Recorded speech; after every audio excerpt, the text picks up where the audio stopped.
Hope you're ready. Comments are disabled for this video. I have a microphone which is better than a megaphone because because a megaphone, your voice goes out and is lost to the ether. With a microphone, you are saved forever. Your voice will carry down the ages or until the digital format changes, in which case it'll be lost for all eternity. Carry down the ages? Through the ages. Carry down through the ages? It will carry, my voice will carry the ages. In the distant, post-apocalyptic future, when mankind is struggling, my voice will sustain them. Imagine like 3072 here dancing, my voice! That's my voice! Is the horn eternal?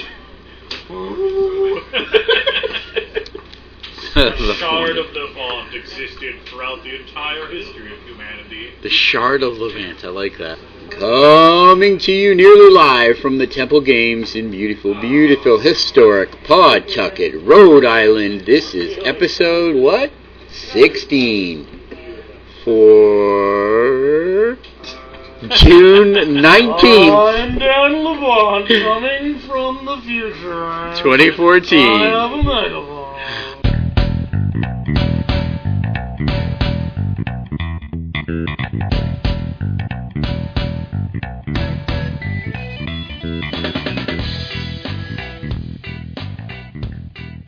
We've done 15 episodes? Yes. That's a lot of episodes. It is. Just scratching the surface, though. And as before, we're coming nearly live from the Temple Games in Pawtucket, Rhode Island. And this is actually relevant this week. You know why? Why? Because the dates for TempelKonner have been announced.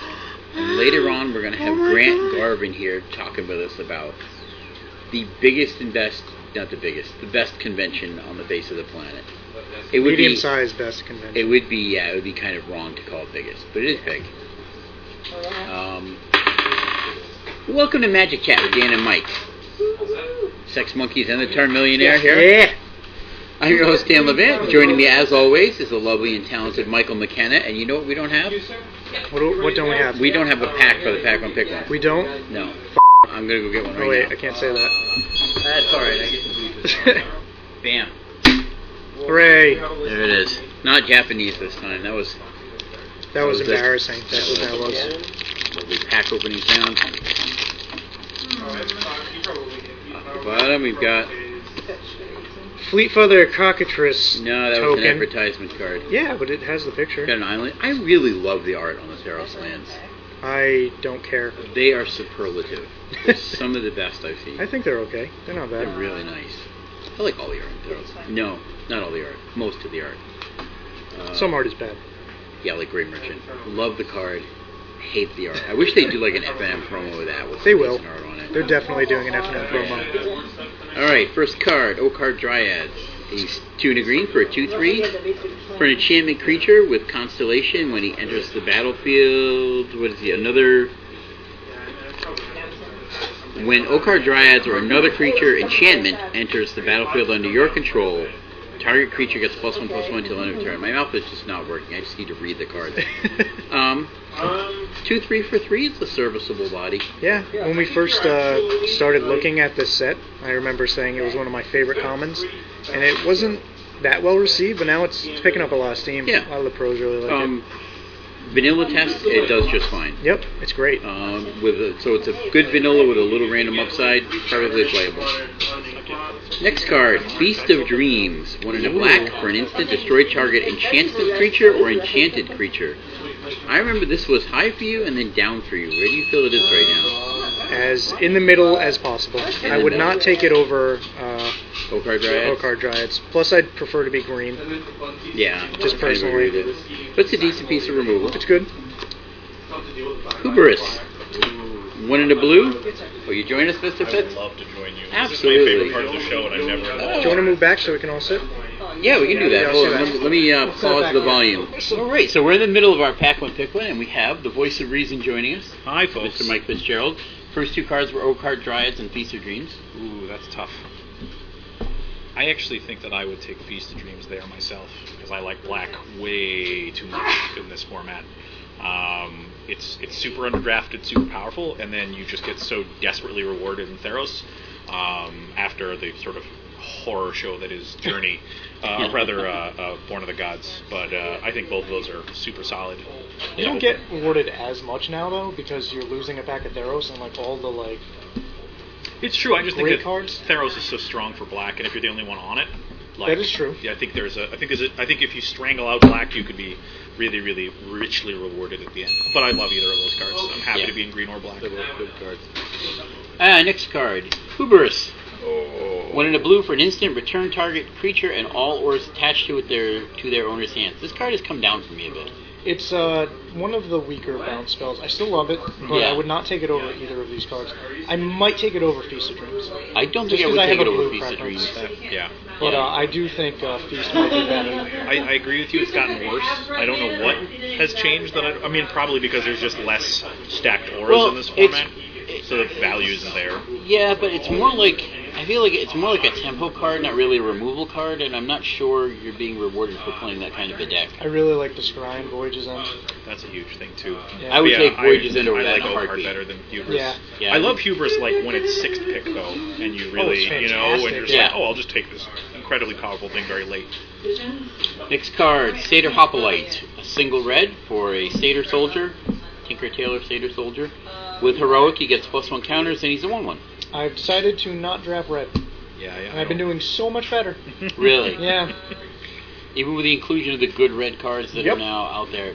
You are putting so many of your hopes on Born being dope, and you being the only one who's doing it. I think even the problem, though, is that all of the good cards in Born are removal spells.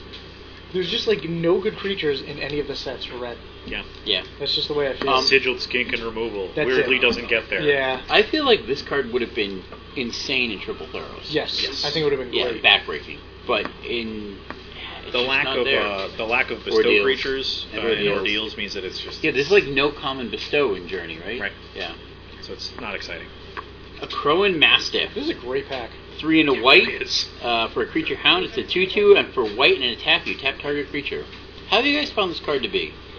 As advertised, it is very good in the situations in which it's good, and it's super 2/2 for 3 or 4 when it isn't. I'm never upset to have one. I'm screaming in horror if I have 2. That would probably be how I would be there. But I would never run more than 1. Yeah. Yeah, I don't think it's. I don't know. It's. I want it to be bad, and it isn't. I don't feel it's like it's all that good either. Come so far from getting again, a card that I think would have been That card is insane. would have been infinitely better in Triple Theros because there was a lot more Voltron. Much more call to I actually think it would have been worse in Triple Theros because the format was so much faster. That's true. That is a good point. Gideon's Lawkeeper, on the other hand. Its ability would have been better in Theros. But you're right. The card is very slow. Would have been much better. Yeah. Humbler of Mortals. 4 green with Constellation. It's a 5/5. And whenever it or another enchantment enters the battlefield under your control, creatures you control gain trample until end of turn. Decent top end to your curve. You're going to get him 8th or 9th pick. Yeah. Table, you're taking Okar Dryads over him every time. Yeah. Maybe it's an okay 6 drop, but there's a lot of okay 6 drops. It's a pretty terrific card in a lot of the scenarios in which green has trouble winning games. But you would never take it first. All of the 6 drops in green, and this basically goes for most cards in Limited, are all interchangeable. It doesn't actually matter what they do. It just has to cost 6. Yeah. It's kind of a weak overrun. Yep. Unless it's God Hunter Octopus. That's a different tier. It's a much more powerful card. Desecration Plague. 3 and a green, destroy target enchantment or land. This one's going right on the rip pile. I'd like to posit something. What's this that? is the Rubble Belt Maka theory of limited cards. This card is much better than we all think it is because it has some of the worst art I've ever seen. It is perfectly acceptable in this weird that format. may have been one of my best theories in Magic. It's kind never of been like more true. Kind of like a scene out of Land of the Lost. Yeah, or something. There's like this one bug. I guess it's supposed to be representative of the other, but it's very bad. I don't think we talked about the Rubble swarm Belt of Maka locusts. theory. Has that never been? Have we talked about that? We may never have discussed No, well, bring it up now. Okay. Well, Rubble Belt Maka was a 4-mana 3/3 with Blood Rush 1 that would give an attacking creature +3/+3. Yes. And people were not playing this card. Which, by the way, is wildly good. It was great. It was so good in that format. And everyone was like, oh, this card's just bad. And I'm like, it's not bad. All you have to do is just hold the card in front of you and just put your hand over the art. And all of a sudden you're reading the card and you're just like, oh my god, this card's great. The art hurt it so badly that people just like, no, it's garbage. Completely dismissed it. People just assumed it was bad because Yeah. it looked like a shitty Magic card. It looked like somebody took, if you're at home and you remember Innistrad, the russet wolves, and smeared it, and then let a child draw extra eyes. It is the worst picture, and I'm not sure if it's supposed to be fast. I don't know if it has extra eyes, but it's a bad picture, and so nobody played it. And I think the Desecration play, while it's nowhere near the caliber of card, is perfectly fine with the number of enchantment creatures running around as just a boarded removal spell. But it's ghastly. Well, the issue with it, I think, is primarily there is so much enchantment removal in the block. They just have better options. You just get way better options. That's fair. I agree. Especially in green. And it's sorcery speed. If it was instant, that would I mean, bump it's it up not a little good. bit. But I don't want to suggest that I'm saying it's good, but I think it's fine. If you happen to be completely cut off of enchantment removal, it is playable. Yeah, maybe that's what it is. It's not good, but it's playable. You can see fringe situations where I'd board it in. I don't think I'd ever main deck it. No. Never. Flame Speaker's Will. Single red for an aura enchantment. Enchanted creature gets +1/+1, and whenever enchanted creature deals combat damage to a player, you can sacrifice it and destroy an artifact. Put that right in the crap pile. That is, of course, why a Crow and the Satyr Hoplite is not a playable card, is because instead of that thing sacrificing you to do a damage or some useful ability, you can use it to blow up an artifact of which there are none except for the wall. The God Weapon. If it did 1 damage, I would consider this card pretty decent. Yeah. Because there's a lot of X ones in the format now. Oh, yeah, absolutely. They chose to make it unplayable. Even just 1 damage to a player is better than destroying an artifact. Yeah. Because so irrelevant. There are no relevant common or uncommon artifacts. Yeah. in the block. There are one, Guardians of Miletus, which would keep your Hoplite from getting through to sack the Flame Speaker's Will. Also, Bronze Sable. Yeah. The beast of the format. Which the 1 damage would also get rid of for you. Yes. Yeah. Cast into Darkness. 1 and a black for an aura enchantment. Enchanted creature gets -2/-0 and can't block. If Feast of Dreams, like on, let's say all commons you're basing on a scale of like 1 to 10, Feast of Dreams might be like a 7 to 7.5. I put this card at like a 6. Like, it's okay, you'll play it. It does some work sometimes, but it doesn't feel as good as like Pinder. It's neat that it plays very well in the green-black aggro shell, and also quite well in the blue-black control shell. Mm-hmm. It's a very functional card, and you can get it as late as it's worth. Randomly triggers Constellation. I think it's fine. Yeah. Enables God Hunter Octopus. There you go. And your Feast of Dreams. Oh my god, And you the can Feast of attack Dreams. through it. Yep. Because they can't block. Because they can't block. Why did we not see this? Dan, did you hear about Grant buying the foil God Hunter Octopus? From some Yes, kid's that was collection? last week. We talked about that. Okay. He gave some kid a Oresco's quarter. Swift just Claw. in the kid's binder, and he's like, "This is the weirdest purchase I've ever made." 1 and a white for a Cat Warrior of Vanilla 3/1. I feel like I looked at this guy and felt it should be amazing, and it's He just is not. No, he's 3/1 not. for 2 has never been worse. Yeah, and that should be a decent draft card. I'm much happier with like Stonewise Fortifier or Traveling Philosopher most of the time, which is hilarious. Yeah. There's too much ground clutter now. Like, there's so many throwaway dudes lying around. Like, green has the what's the Bond Beetle? The guy. Satyr. Like, you're like, oh, I made my good guy bigger, and now I will happily trade with your 3 power. There's so many times I'm so ready to trade with this stupid thing. The tricks don't get him over the blockers. Right. He ends up trading with the blockers, and that's the problem. Yep. Not to mention he dies to every single piece of removal in the format. Scouring Sands, very powerful. Yep. I got blown out by that card. Consigned to Dust. 2 and a green for an instant. It has Strive. Destroy any number of target artifacts and or enchantments. I got like 7 foil of better these. than Desecration Plague. This card is situationally terrific. I think this card's going to be insane in ADH in like 2 years when people realize how good it is. So I just got a bunch of foils. Blow up all your stuff. Yeah, it seems really good. I've had the most I've gotten was 3 with 1 go, which was pretty tight. 9 mana? 9 mana, 3 dead creatures. It was pretty sweet. That is a lot of mana. It was. That was an ugly game. Yeah. I was playing to my Consigned to Dust. So there you go. It is instant, right? Yeah. Yes. Okay. It's a good card. Solidarity of Heroes. 1 and a green with Strive. Any number of target creatures, double the number of +1 counters on them. So blah. It makes your fringe good cards better. But you have to play so it. you have to have the fringe card to start with. Literally does nothing on its own. It absolutely needs Turn 2 cards, a 3/3 a Crow and Hoplite. Boom. Red, green, aggro, and Theros Limited. That's horrible. That's I what they- thought I'd at least see one swingy time that it made a 12-12, and I've never even seen it. I think You it's got just foil a in your terrible pack. card. No? No, this is the island. Oh. Yep. It's the second strongest card in this pack. Forgeborn Oreads, 2 red, this Constellation. card. Whenever it or another enchantment creature enters the battlefield, it does 1 damage to target creature or player, and it is a 4/2. So vanilla test, 4/2 for 4, pretty solid. Yeah. It's playable.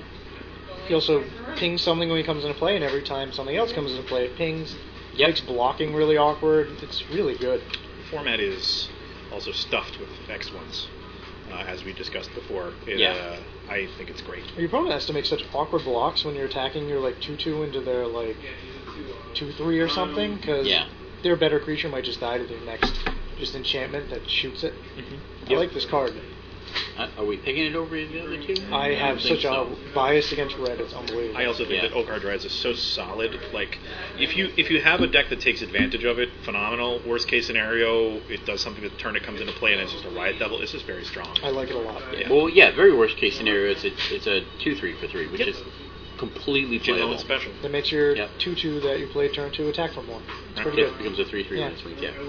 And our final card, the rare, is Twin Flame. 1 and a red with Strive.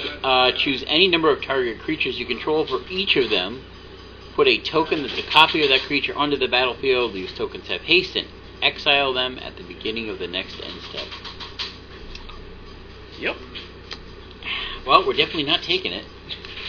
We don't have to tear it either, as it has found a It's- home in wonky standard. It is, yeah. It's not terrible. I wouldn't tear it up. It's fun. It's too fun to tear. But no, we're not taking it. So it's between the Dryads and the Feast of Dreams. I think Forgeborn is probably the best card in the pack, like just power level wise. Forgeborn Oreads. But Yeah. personally, I would not take it. I'm sort of in that boat for the reasons we discussed. That red just feels dreadful. And it is committing you more to red because it's double red, so it's not really splashable. I mean, Okar Dryads you can run in black, green, green, blue. You would also, there are actually not a ton of red enchantments, so I feel like you would almost necessarily, to take advantage of this card, as being something other than the tiniest Kabu, Yeah. you would need to know you need to go into something else to get it to turn on. Yeah, I'm trying to think of what relevant red enchantments there are. The Spearpoint Oriat. Rage Yeah. of Purphoros, I mean, there's not many. Yeah, not a ton. I really just don't enjoy red in the format. Like the games I play with red decks, I just don't enjoy. A lot of helpless It's, games. it's not fun. I think I actually take the Dryads here, personally. I take the Dryads. Dryads. Yeah. And It's funny that pack dried up as I got closer and closer to the back. Yeah. We're going to tear Flame It's Speakers still a all very here. good pack. Yeah.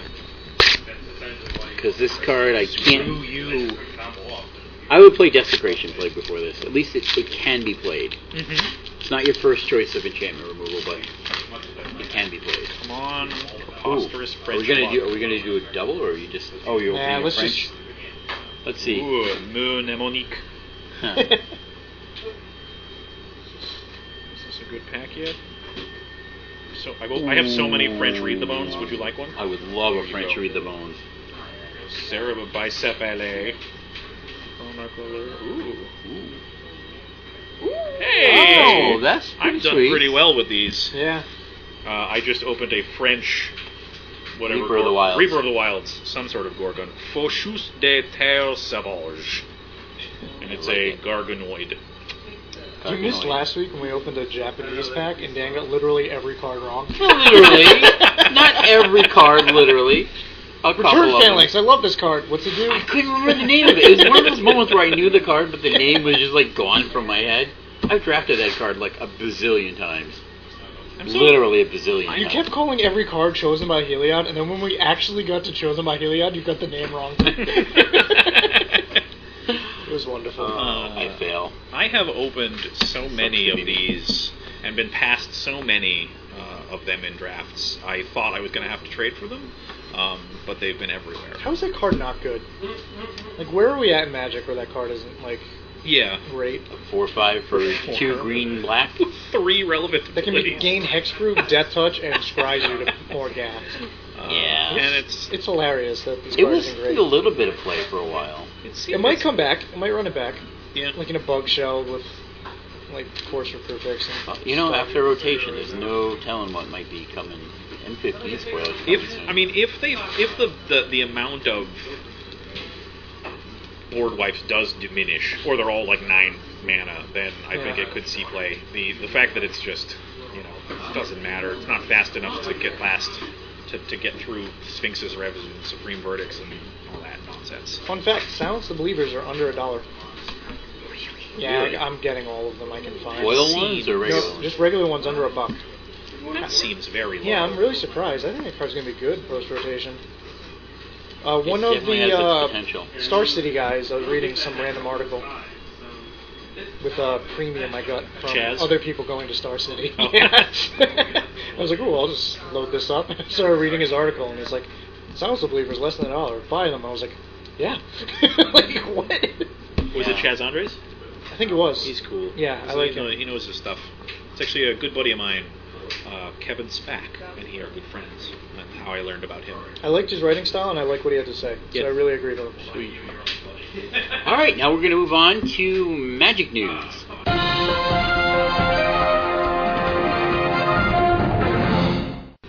Topping off the news with some tournament results. GP Moscow was standard. The winner was Igor Gorbunov. See, I can Gorbunov? I don't know. Gorbunov. I am not worldly. He was running Boris Burn. Probably Gorbunov. Top 8 decks, Boros Burn, Green Red Monsters, Bant Walkers, which was fun. Totally creatureless. Ooh. It was sweet. I can Didn't show you the play list in a minute. Sylvan carried it? Or Not a Force single of Prefix? creature. That's kind of Nope, cool. 0 creatures. Black Blue Devotion with 1 Notion Thief in the sideboard. That was all the blue was for, except Yep. for the Night Veil Specters. Jund Monsters, 4 color Walkers, and a pair of Black Devotion decks. What the hell was 4-color walkers? Wow. There are 2 others. Let me bring up the... What was I saying about Electrolyze earlier? Obviously, you can't redirect both. I don't know. both pieces of the electrolyte. Yeah. Yeah, you can't. I don't know why I said Well, I that. memorized you can shoot a spell skite to keep it from redirecting the other half, but I never actually thought about that other scenario. Yeah. Oh, great. Wizard site has crashed. Oh, no, but I want to look it up now. Where's the top 8? Do they put the GP list in here? Anyway, so the 4-color, what was the 4-color Planeswalkers? I think it was Kiora, Elspeth, and... Did it splash red? Yeah, red was the splash. Oh, so Rel's red? No, Ral wasn't in it. I'm not sure. I don't think the Planeswalkers were all in 4 colors. Oh, okay. It was a 4-color deck that was heavy okay. walkers. Yeah, I have to look the list up. But the Bant Walkers was cool because there was literally no creatures in it, which I thought was awesome. Ralzeric is the exact opposite of the Rebel Belmaka thing. I thought the art was so cool and the foils were so gorgeous, I thought the card was going to be great. I was like, there's no way they'll make a card look this good and have it be terrible. It was terrible. I There have was been a lot wrong. of terrible cards with beautiful art. I will Athreos? say, Ralzeric Fooled me again. Ralzeric is a lovely cube card, I like him in cube, yeah. Yeah. but that's a very different environment. And Standard just so bad. Yeah. On to the Star City results. They had the Invitational last weekend. What? It's all Delver. I love it. Oh yeah. So first of all, the Legacy results. Jason Smith with Death and Taxes, which makes me happy. But the top 8 was Death and Taxes, Bug Delver, Blue White Miracles, Bug Delver, Rug Delver, Bug Delver, Blue White Red Delver. Card is totally fair. And Death and Taxes is the anti-Delver deck. And it managed to keep an entire one other Delver deck out of the top 8. It did. It I really love did. Days as much as any person in the world, but I don't think it can be printed in Modern. Like, I wanted it for a really long time, but I think Delver might be too good. If With they put Days in Days in Modern? Modern, yeah. Yeah. Do you Days think? is not a fun card Do you I think it is. for the other person. I don't know, it's a really rewarding card when you play around it. I don't mind Days that much. Yeah. I mean, it's easier to play around than like Force of Will and stuff. It like might be that. weaker in Modern, though, because there's no, like, land destruction. Force of Will. So many more decisions to make. Force of It Will, is, yeah. Yeah. And it does cost the person casting it a lot more than Days I don't does. know. I love Daze casting casts a little lightning bit of bolts. tempo. I love bolting my opponent and then dazing my lightning bolt in response to wastelands on my land. It's just like the best feeling in the world. That makes me love Daze. Maybe that's just it. I love doing that with Daze. Protecting my lands with it. Well, that's interestingly not something you ever have to worry about in Modern. So. Yeah. True. One deck I wanted to talk about here that Mike and I both saw on camera, McKenna and I both saw on camera, was a Burning Reanimator deck. This was so much fun to watch. So this was his game 2 that I was watching. Turn 1, he plays a land, casts Unmask, which is a discard spell, like you know. Oh, but that card's really old, right? Yeah, right, but you can pitch to it. Okay. Discard. So he pitches Dark Ritual to unmask his opponent, looks at his hand, plays Lion's Eye Diamond, cracks Diamond for white, dumps his hand, including an Unburial Rites and a Sire of Insanity, and reanimates a turn 1 Sire of Insanity and says, "Go." Wow. It was hilarious. Absolutely hilarious to watch that game. Like, what? Wow, that's great. Yeah. He managed to actually get a Delver out for 1 turn to chump block the Sire of Insanity. And that was all he did for the rest of that game. I mean, the Burning Reanimator ended up losing it, but he was like 7-1 at that point. It was impressive. That's terrific. What a jerk thing to do. Can we talk about how hilarious Star City's indifference to Alex Bertoncini is? Sure. It's so funny. Just, we got a great top 8. Just Cedric Phillips, just great top 8. We got this guy, we got this guy, we got Alex B. We got this guy, and it's just so... They will not acknowledge him. What? No, was he? And he just keeps trolling them. He just keeps like top 8ing all their events. Was he? There was some controversy with him, right? Yeah, he got banned for like a year and a half. Right, and he got banned for another half a year for being a dick on Twitter. Not Twitter, Twitch. He streamed to Star City and just made fun of everyone. It was actually amazing. It was really funny. Oh, well, was he doing like a Mystery Science 2 theater to a Mystery Science 3000? You don't know what that is. Or was he just commenting over the actual stream? It was pretty good. Yeah. Like, it was obvious. What did he get banned for the first time around? Cheating. He's the 2 Explorers guy. Oh, yeah. A famous jerk. Interesting. Infamous. But I just love... He just keeps top 8ing like their tournaments and just being like, I'm here! Look at me! And they just won't. That's awesome. I mean, kind of good for them. He's clearly an a-hole and also a cheater. It's so like... funny. They just keep coming back to their tournaments and forcing his way into top 8. That's awesome. Eventually he'll acknowledge me. Standard.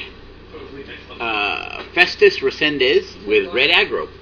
Top 8 was Red Aggro, Black Green Devotion, Black Devotion, Black Devotion, Red Green Devotion, Black Green Devotion, Black Aggro, and Black Devotion. So is any format other than Modern good right now? Nope. Legacy was Delver, Delver, Delver, Delver, something, Delver, something, Delver.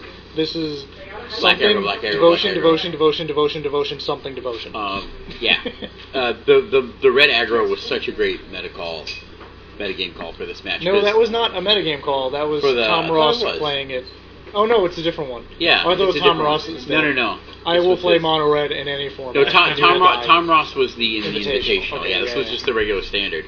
But, I mean, the format was, the field was just so flooded with the Black Devotion. Everyone's playing Scrylands and Shocklands. Just kill them. Yeah, play which Mono is like, Red. it folds to the Mono Red. Yeah. It's just nowhere near fast enough. I'll say to do it right. So the Invitational, Tom Ross Actually, won. as a side Yep. note, is it an indictment of a format when like burn should always be like burn Mono Red Deck wins should always kind of be the wrong answer to anything? Like, is it a bad state for a format that's what's very good against the best decks? The thing where you just sort of like ham-fistedly jam shit onto the table and your opponent evaporates, like while the person's sitting there dirtling and scrying and doing. I hate Standard. I shouldn't. I think it was an answer to an already bad format. So it's not indicative of the I format like being when bad. Mono Red's something you're actively trying to beat. Yes. Like, I enjoy that. I enjoy formats like that. Like Blue Black Control versus Mono Red. It was... My life. Yeah. It was horrible. People like burning removal and then just dying to Hell Riders. Like, save your removal. Kill the Hell Rider.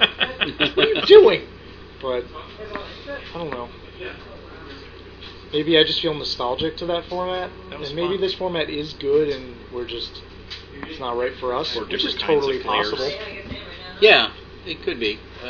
But does anybody? I in don't this think a lot of room- people are happy though. No, I think the prevailing sensation is that people are waiting for it to change. I think people are way Yeah. too easy to harp on standard sucks. Like, That's fair. just every format, everyone's like, standard sucks. I think this one actually might.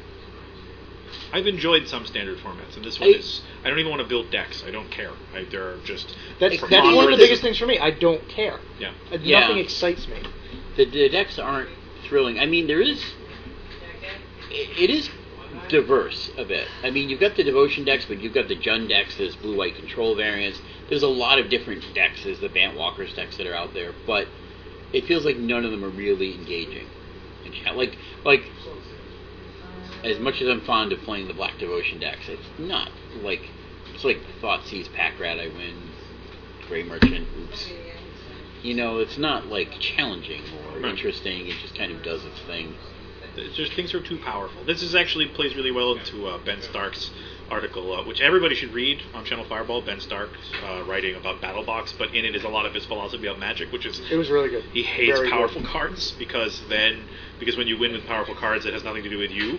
Yeah. And I feel like Standard is choked with powerful cards right now, which maybe is always the case, but they play differently. But it feels like there's so There's many. a very weird checks and balances in Standard. Like just the way it lines up, I think, is the problem.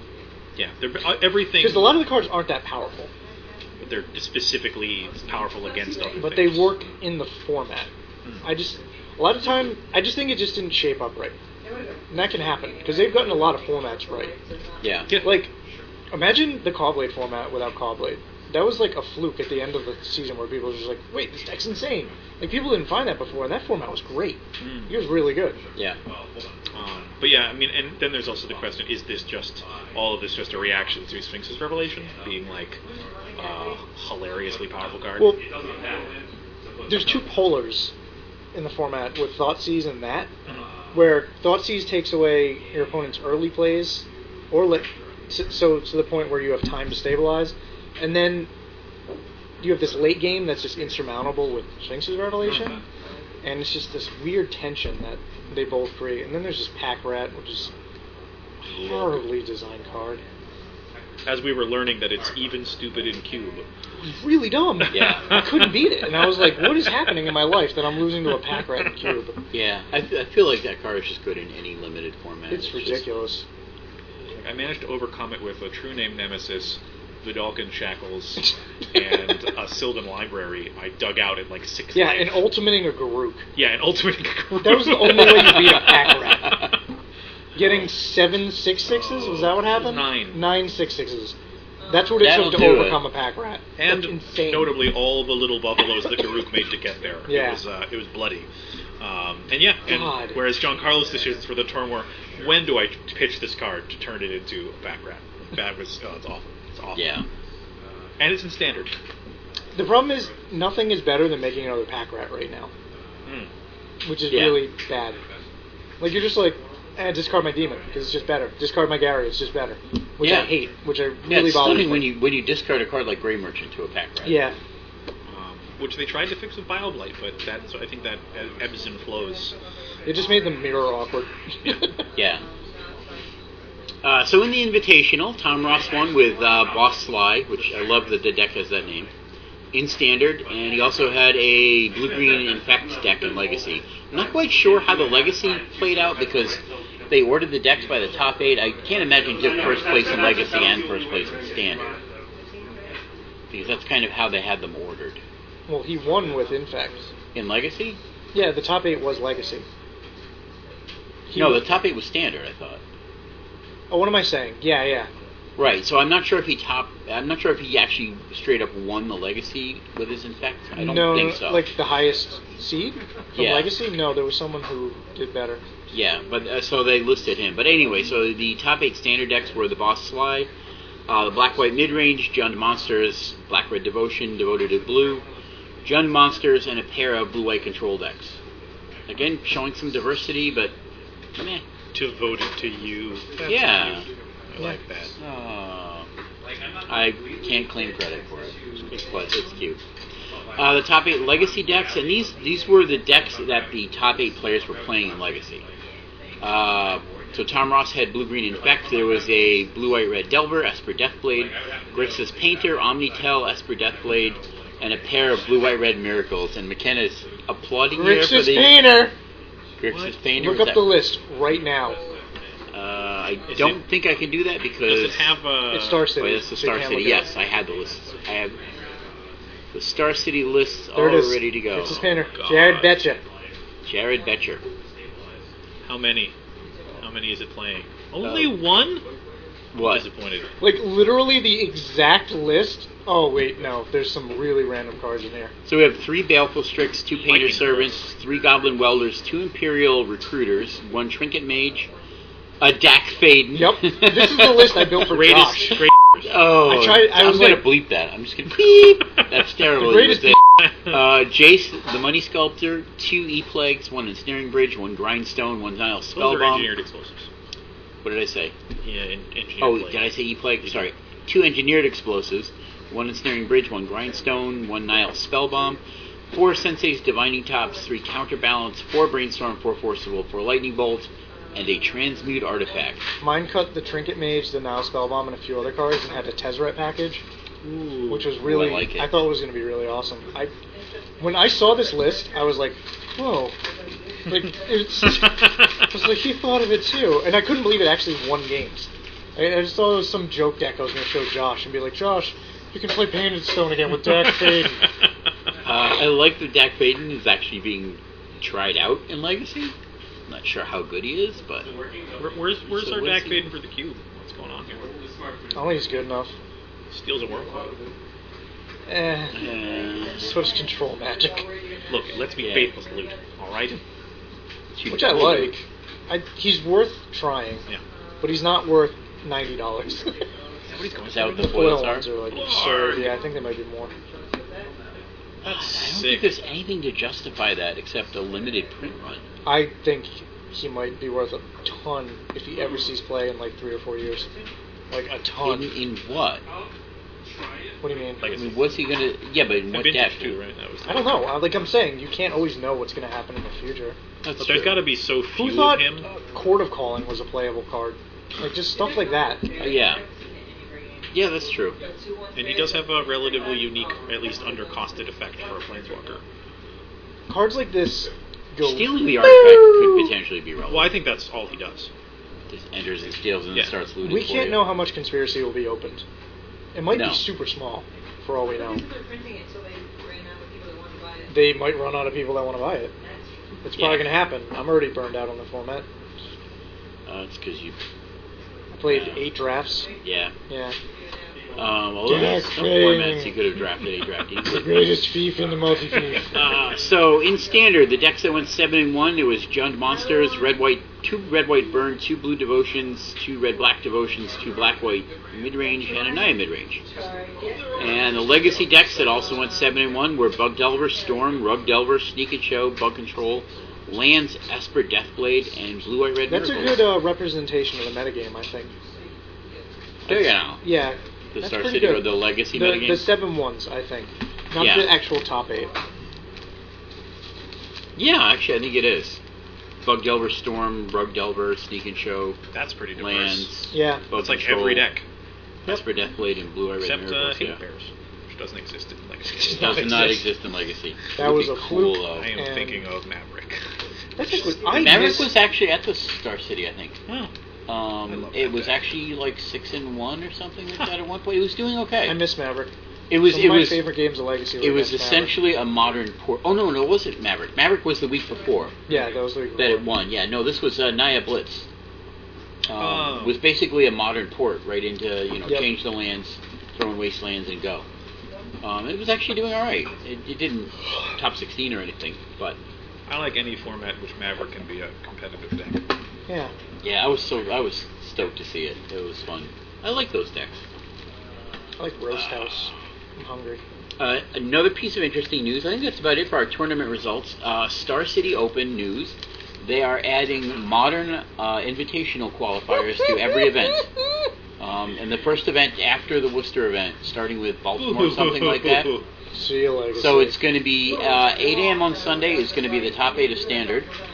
9 a.m. on Sunday is going to be Legacy, and 10 a.m. on Sunday is going to be Modern. So they've given up now. It's over. The beginning of the end. They've just stuffed it in there. Well, I think they got too much blowback when they tried to replace Legacy with Modern.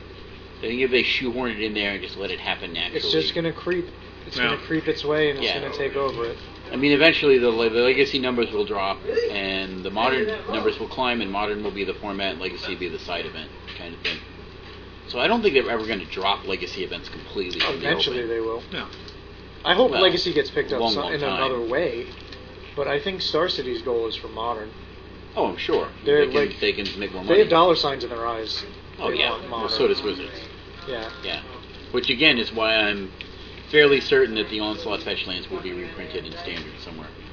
Because they have a hard-on for supporting Modern. I completed my judge set. You did? Yep. Spiffy. Yep. Very spiffy. You mean one of each? One of each, yeah. The set. That's the set. I have no desire to have 4 of each. Like, it doesn't do anything for me. You could eventually buy a car. Yeah.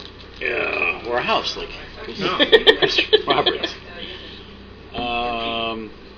If there's anything else to talk about? Do you have anything else in news? You want to talk about that article on the... I don't know, we've talked about... Battlebox has come up a couple of times. I think already. people should totally read it. I don't Let think us play it first, like for ourselves, and we can talk about it then. We can have a review about I'm it. just so excited to I am try. super pumped. We can definitely post a link to the story. I love it. I do too. That one card you pointed out was the only one also that I was very disappointed with that card, and I think I had a card to replace it. What I wrote card? it down, but I can't remember what it was. Sashiro the something or other. The snake? Yeah. The legendary which snake. in this format is a 2, 3, 4 for 6 that draws a card when you hit your opponent. Which is very Ben Starkian, but yeah. That bit there he said where, if a card is more powerful than it is interesting, you should cut it. Love it. Is such a brilliant idea. I actually it helped me with a couple of decisions on my cube where I'd been waffling about. Like I cut Drownyard out of my cube as well. Yeah. I cut Wolf Run. I cut a couple of cards that are they're just sort of like no-brainer, really, really powerful, kind of ruin limited games. Yeah. That I'd included because I had such history with them, but that doesn't mean they make good games. So I cut a lot of that. Ben Stark's. I like that philosophy. What a brain he's got. He's got great stuff to say about the game. Yeah. Cool. I will definitely post a link to that. Let's move on to Deck of the Week. I wanted to talk about Tarmo Twin. Hooray. Continue on in our Modern series as we're coming up on our own Modern GP at the end of July in the Worcester area. They call it Boston Worcester. Everybody wants to glam onto the name of Boston. I choose Worcester. Worcester? Because it bothers people. Yeah. I actually heard somebody pronounce it that way on camera, like Star City or something. Yeah, Call it that was a while ago. I remember that Worcester, happening. And I just wanted to reach through the camera and Stab with him. Yeah. Tarmo Twin. This is a deck you were running for a while. Still am. Still am. This is, as you pointed out, they're all Deekman's List, but this was Deekman's List from the deck tech that he did. I kind of veered off a little from this particular list, yeah. So, nothing in the lands besides the fetches and the proper colors that you need. Mm-hmm. Creatures are 3 Deceiver Exarch, 3 Pestermite, 2 Scavenging Ooze, 4 Snapcaster Mage, 4 Tarmogoyf. My list runs 4 Pestermite, 2 Deceiver Exarch, no Scoozes, Vendilion Clicks instead. Oh, I actually like that. Yeah, I thought Scooz was really bad. You have to skew your mana base in a way that I hated, like with your fetches, to get multiple green mana symbols for Scooz to be good. Properly, I really didn't like it. And it didn't really feel great against anything. V-Click has been awesome. That's probably the card I most associate with you is V-Click. Yeah, I've never... It really is a U card. Never joined a tournament where that card was legal where I didn't play it. Yeah. It's actually true, not one. Like, sanctioned tournaments, deck lists, has not happened.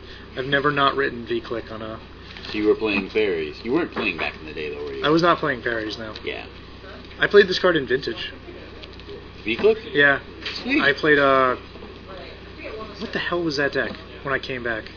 Selkie Smash. Selkie Smash? Yeah, Cold-Eyed Selkie with Exalted triggers and Null Rods and stuff, Goyfs. I like it, though. I came back and I was like, you know what? I'll buy these $5 Tarmogoyfs for this deck. So sad. Cryptic Command, 2 Cryptic Command, 1 Electrolyze, 2 Flame Slash, 2 G-Probes, 4 Bolts, 4 Remand, 4 Serum Visions, 4 Splinter Twins. Yeah, still a little bit different. I actually am really big on, oh my god, Twisted Image? Oh, yeah. Yeah, I cut some stuff for Twisted Image, and then I decided before the tournament to go back to my original list, and had I played Twisted Images, I would have done a lot better at the PTQ. Yeah. Is the Flame Slash specifically to, like, take out, Phyrexian, what's his name there? No, it kills Spellskite. a lot. It kills a lot in the format. And it kills early game Goyfs too, which is huge. It does. Where Bolt won't kill them. Obviously, G-Probe is information and... Yeah, I ended up cutting damage. Dismember. I had 1 Slash, 1 Dismember, and I ended up going back to 2 Flame Slash, and I think that was right. Why the Slash over the Dismember? Just easier to cast it and was too less much life. Yeah. Because you usually end up losing 4. Yeah, and then Yeah. Snap Casting. Ooh. And it was also an extra sorcery for Goyf. Oh, that makes sense. Which was really to make them important. a little bit bigger. Out of the board, 2 Ancient Grudge, 2 Anger of the Gods, a Batterskull, a Combust, a Counterflux, a Dismember, a Dispel, 1 Engineered Explosives, 1 Nature's Claim, 1 Negate, 1 Scavenging Ooze, a Spellskite, and a Sword of Feast and Famine. I cut Spellskite. Toolbox kind of I thing, didn't yeah. play that. In Actually, the main or in the board? I thought you had. None in the board. I cut it. Did you run any in the main? No. No Spellskites in my Huh. 75. I think the card is really bad to board in against Twin. Because I most thought of it was good to board it against Twin. Because most people will board it. Like, I would think to bring it in against Twin. they're not killing you with Twin post board. That's the problem. Oh. So you're bringing in a Spellskite, which dies to Flame Slash, and Yeah. dies to Ancient Grudges, which they're boarding in a lot. Because Yeah. of like Batterskull and stuff they can't just afford to lose to. Yeah. So it catches so much splash hate that it's not really worth playing. And you need... A lot of the time my board plan is to go underneath my opponents because they try to go mid-range. Yeah. And Spellskite doesn't help me there. I need to be proactive. So what kind of a deck is this? This is, you were saying, it's more like a mid-range kind of deck. With Well, like a people combo try to kill go in it? mid-range, and I think... Yeah. It's It's not mostly a pure combo deck. It's a tempo deck. You're playing Goyf and riding it to victory most of the times, and you force your opponents to either kill the Goyf and open themselves up to the combo, or keep taking damage from the Goyf to stop the combo. And it puts them in a really difficult It place. threatens them from 2 different angles, Yeah. kind of, yeah. That makes sense. Because you can't just tap out. You'll die. And that's what I love about That's definitely what I felt playing against this deck. is That's you why I just- like you can V-Click never so much. completely tap out against That's it. why I think V-Click is so much better than Scavenging Ooze. Because if you leave 3 mana up, your opponent has to play around the Pestermite, and that allows you to V-Click them. And you can get the information, you can go off later. It's also, Right. it pressures them. I really like it, but... Yeah, this deck attacks from a bunch of different angles. It can play a control game until it combos you out. It can do a bunch of different things. And it has a super high skill cap, which I like. Yeah. Just Pestermites, like untapping your Goyf, like mid-combat, stuff like that. So what, use it for a blocker or something? Yeah, just blow people out. Tapping Pod on upkeep, which people don't do enough. Oh, yeah. Yeah, just stop, just waste their turn. So do you have any, like, bad matchups with this deck? I think the new Pod version is much better against us. The Archangel of Thune and Spike Beater? Yeah, because it plays a bunch more voices. Every deck I faced, I had my 2 losses were both to Pod. Yeah. And both were playing 3 main deck voice resurgences, which was really bad for me. Because you can't a little board bit in more. Spell Snare or play Spell Snare against them. 'Cause Right. it's so terrible against every other card in their deck Yeah. that you can't just like hedge and try to kill it with the snare. So how do you attack a deck like this? I mean, what are its weaknesses? Every deck has a weakness. Play Abrupt Decay. Abrupt Decay is very good against this deck. Play Jund. Jund is probably like 60-40 In favor of Jund. in favor of Jund. Yeah. You can win it, but Even without Deathrite Shamans and Blood Great Elves and yeah, all the good cards that Jund likes to run. it has all the tools it needs to beat this deck. In its main deck, basically. Yes. Yeah. That's one of the things I definitely like about Jaundice. It feels like in the main deck you've got a lot of flexible answers to things, right? And you don't have to rely on your sideboard as much. Somebody had a great, was it LSV maybe, who just said you always get to play Magic. No, it might have been Owen Turkenwald who said that the thing about Jund is that like if you bring it to a tournament, you'll always get to play. Like there are no matchups where you just lose. Like you never just lose the game automatically. Yeah. So you're always playing. You may not win, but you're always in the game. You're always in the because game of the nature of the way. I feel that way with this deck too. Yeah. It's like nothing that just crushes you. I felt that with Jund. It's like you're always kind of looking to your top deck, but you always feel like you might draw the answer. Right. You know what I mean? It could be in there. Or you just die to your bobs. Yeah, and so many different lines lead you to so many different game states with this deck, and that's why I love it. Oh, with the Tarmo? Yeah. Oh, it's unreal. Same with Pod. Don't ever ban Pod, please. I kind of hope they don't. Although I really hope they don't. I tested the proxy of that, and it felt so strong. Yeah. It is. It's very good. But Yeah. it's not a hateful kind of strong. This is my ultimate point is this is what's being expressed here. Everybody knows it's great. It's obviously very powerful, and I don't know anybody who's like, ugh, Pod. I like the way Josh Odelayton put it. He likes the deck when it doesn't have Pod, and which is true. The games that play out without Pod are fantastic, but the games that play out with Pod are horrible because it's not a game. Because you're just gonna, with Pod, you just win most of the time. So there's no game there. Yeah. But without Pods, the deck isn't anything. So it's these like two sides. Yeah. Yeah. The That's deck like a mid-range the deck disappears creature without kind of Pod. thing. But it can still win To win easily. without Yes, Pod, yeah. but the deck isn't viable without Pod. Oh, I see what you're saying. Yeah. Like, if you ban Pod, the deck goes away. Exactly. Yeah. It's the free win component, like that makes a modern deck good. But I can bring this to a thing and maybe not burn myself out after 3 games because Right. I will just win a game in there somewhere. Right, yeah. Because there's some where he's just gonna My deck crush is it. grindy value, and then once in a while I fucking pop on a day. Yep. Yeah. And it forces your opponent to play in such a way as they're trying to play around from you being able to make that combo happen. Yeah. It like you were saying when you were playing the Tarmo Twin and you went without the Splinter Twins in it. Yeah. And everybody was playing around you having Splinter Twin because Yep. that's what they knew the deck did.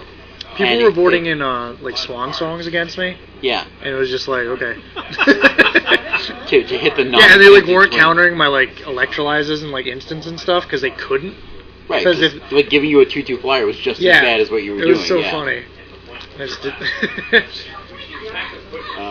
Yeah, that's good. So what does this deck's matchup like against Affinity?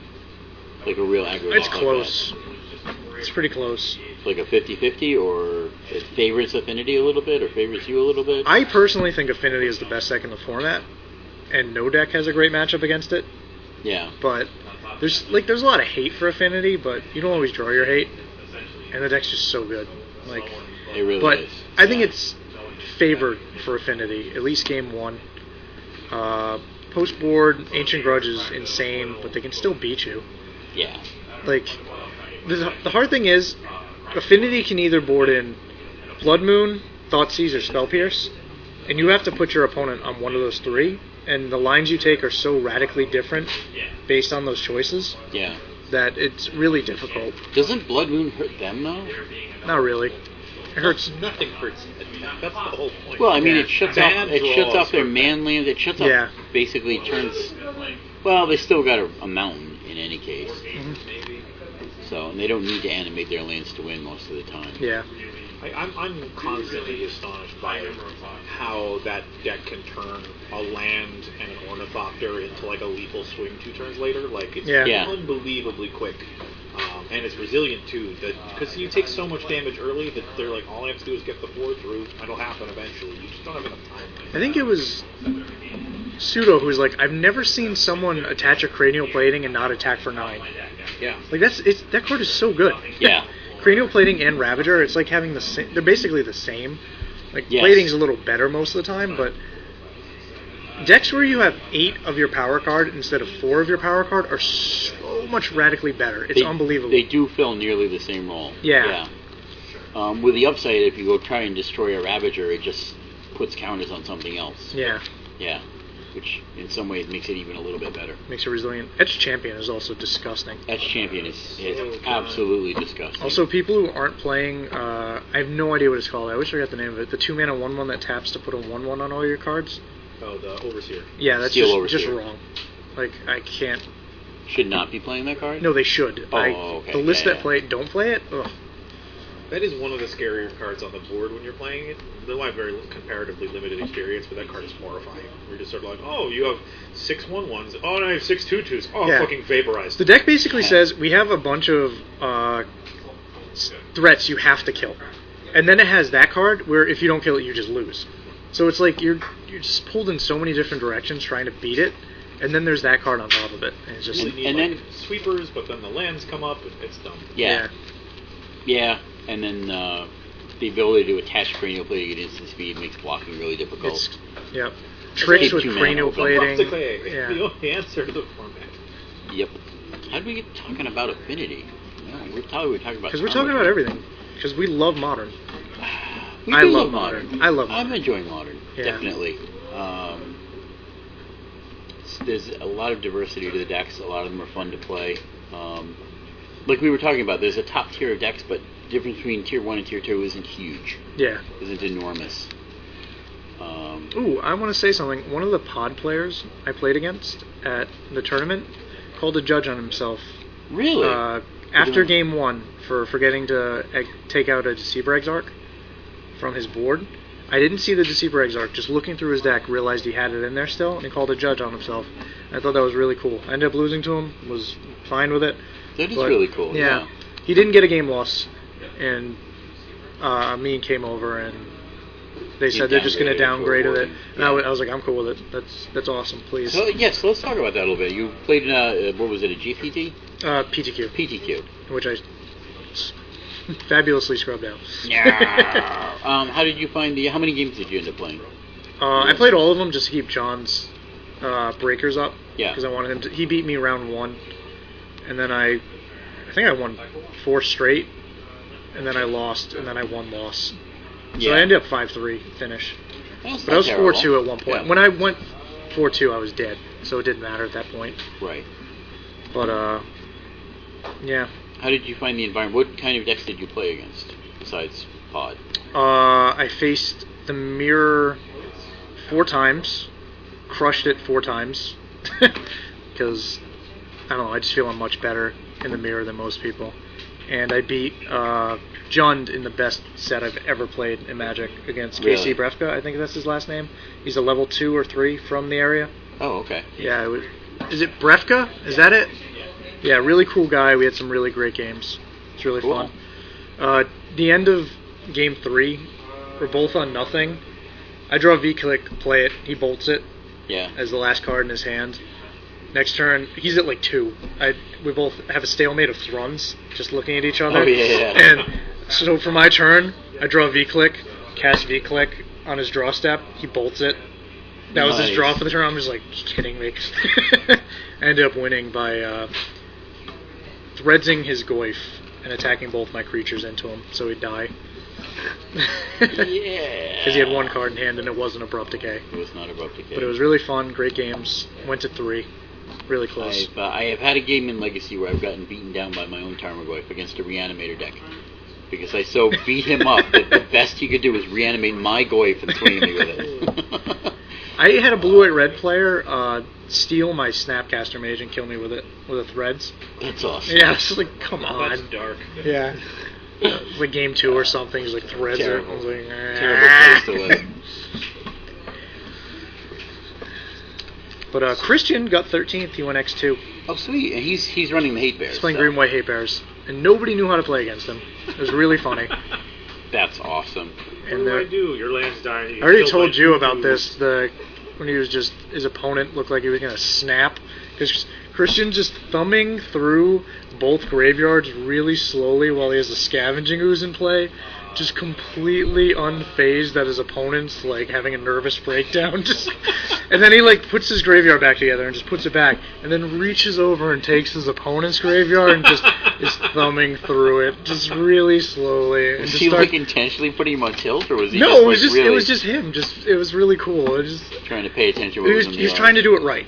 Yeah. And then he's just activate it for 1, choose this one, activate it for 1, choose this one, use my Horizon Canopy, lose a life, gain a life, take this one. It was so funny. His opponent was like about to explode. He was playing against Twin. His opponent had nothing and was just dead.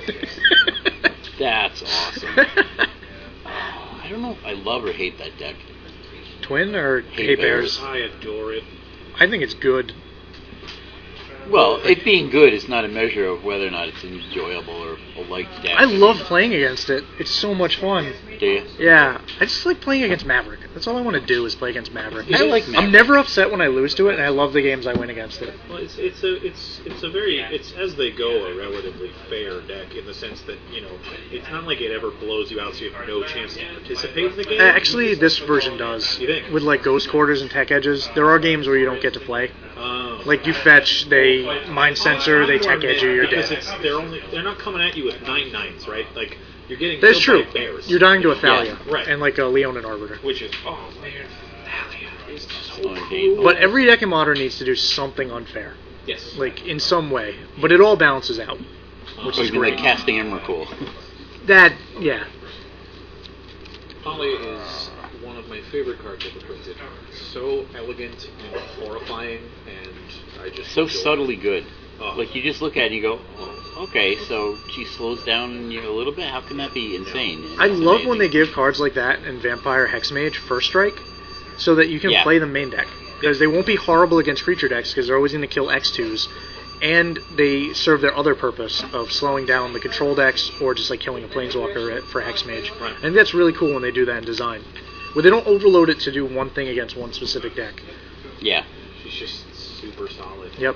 But look at all this Hexmage love, just because it's so fun in the cube now.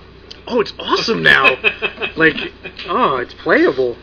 That card got cut and re-added and cut and re-added like 17 times. Then I got a foil one and it stayed. Then you had to realize you had to add more than 5 black cards to make black playable in the cube, and suddenly... Well, I was so scared of other people telling me that mono black aggro wasn't playable that I was reluctant to add mono black cards. And I think it is playable now. I think Master of the Feast and some of the other cards I've added really bump it up. Have you had a chance Pack to Rat. play with Master of the Feast yet? Wow. Yeah. It's so dumb. Master of the Feast has been good. Has it? Yeah. I still am wondering if his drawback can overcome. If he's powerful enough to overcome that drawback. I think that it can drawback in feels Cube. huge. Like if his drawback was you lose 2 life every upkeep, I would play that card in a heartbeat. Without even thinking about it. I played against it with mono red, and it was like, oh, well. It's like, Smash, you're dead. it's like, you had me dead, to be fair. I should have died that game, and I you chose to played kill it my correctly. Planeswalker. But, like, it was the most ridiculous brick wall on turn 3. It's just like, oh, shit. Yeah. Oh, I'm dead. Oh, crap. Yeah, and then Very it's just cool. like, I'm going to turn the tables down and just 5 you a bunch of times. You're dead. Sorry. I'm so interested to see if there's a way to play it in standard. Like, it's so. I mean, it's a Juzum, a flying fucking Juzum. It's so big. Like, I don't know. I like it in Cube. I love it. I think it's terrific. It has that like, and it's got a great feel. It was. I talk a lot about like the visceral sensation of casting a card, like when you see the amount of mana to what it does when it hits the table. And I cast that and it hit the table, and I instantly was like, oh, look, I was looking at my hand being, I don't know when to play this card, and I played it, and I'm like, oh, okay, now I get it. Like, there's nothing.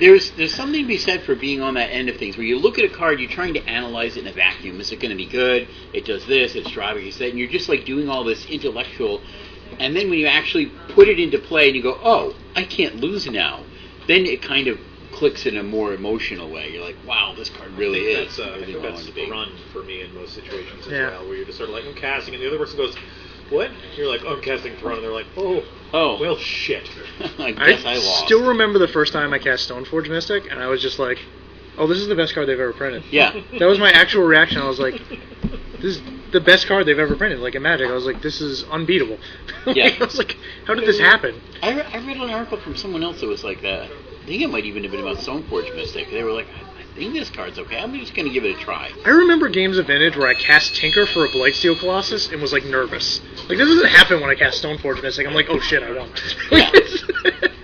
I've so already stupid. won. You just don't know it yet. Yeah. Oh It's my like Jace God. does that.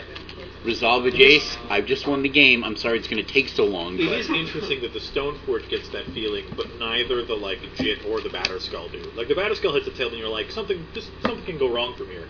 But the Stoneforge is like, no, I'm good. Everything's fine. Yeah. Everything is fucking fine from here on out. Very, very potent sensation.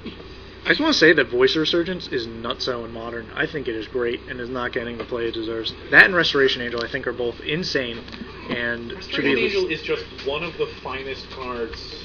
It's so solid. Like could it be like? How did they? The only way they could have made it more ridiculous is as a 3/5 or a 4/4. Like it's it's so powerful and it's such a good feel where end of turn and they're like, you're gonna cast an angel. You're like, Angel. Yeah, Fucking sorry. get bent. the thing, does Voice have a deck right now though besides Pod? I think that might be why it's not seeing the play. I mean, Yeah, but I think there has to be another deck. Like, Like a even if Maverick just an or a answer to Junk or control. something like that? Like when that card's in play, I feel just like, ugh. yeah, Oh, it's so bad. it's so tough to play around. It's like, but I mean, well, we do have Anger of the Gods now that does a fine job of Yes. removing it and a bunch of other things from the table. It's a really, that's a good feel card too. It's like, what are you gonna do? Because you can't not answer it. Like, it's, But you have to. Yeah. play on your You have turn to answer only, it on or your give me turn. a field of giants. Yeah, it's dumb. Yeah. Gomberboosh. All right. Time to move on to going Let's deep. do it.